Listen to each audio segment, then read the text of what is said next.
वंदे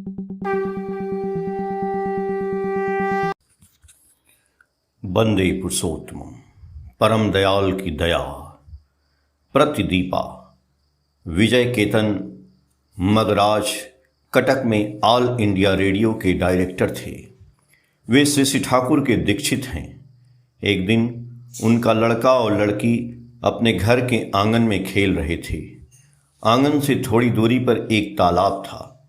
अचानक दोनों की नज़र तालाब में प्लावित एक नवजात बच्चे पर पड़ी। दोनों दौड़ते हुए अपनी माँ को यह जानकारी दिए। विजय केतनदा की पत्नी जल्दी से जाकर प्लावित बच्चे को उठा ली। इधर उधर ढूंढ कर देखी, वहाँ पर कोई नहीं था। जोर जोर से चिल्लाकर लोगों को पुकारने के बाद बिना देर किए अधमरे बच्चे को गोद में लेकर अस्पताल पहुँच गईं। डॉक्टर के प्रयास से बच्चा बच गया। बहुत खोजबीन करने के बाद भी बच्चे के माता पिता का पता नहीं चला। मजबूर होकर विजय केतनदा की पत्नी बच्चे का लालन पालन करती रहीं।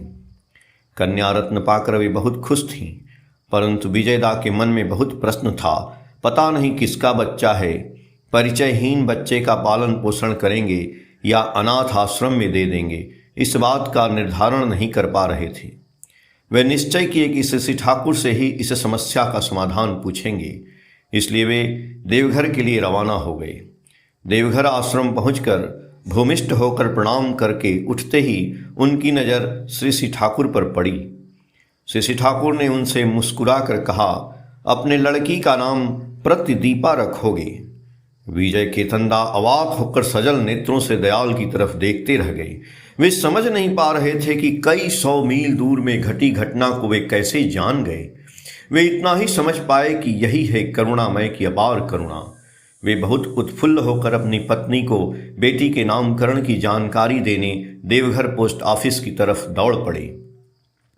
टेलीग्राम का फॉर्म भरकर बटुआ निकालने गए तो पता चला कि वह तो चोरी हो गई है। समझ में नहीं आ रहा था कि अब वे क्या करेंगे।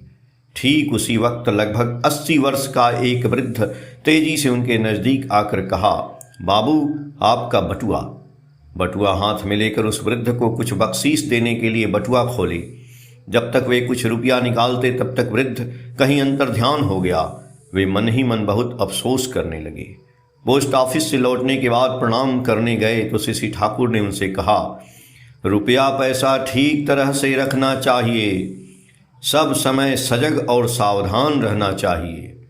यह बात सुनते ही विजय केतनदा दयाल के समीप साष्टांग दंडवत हो गए।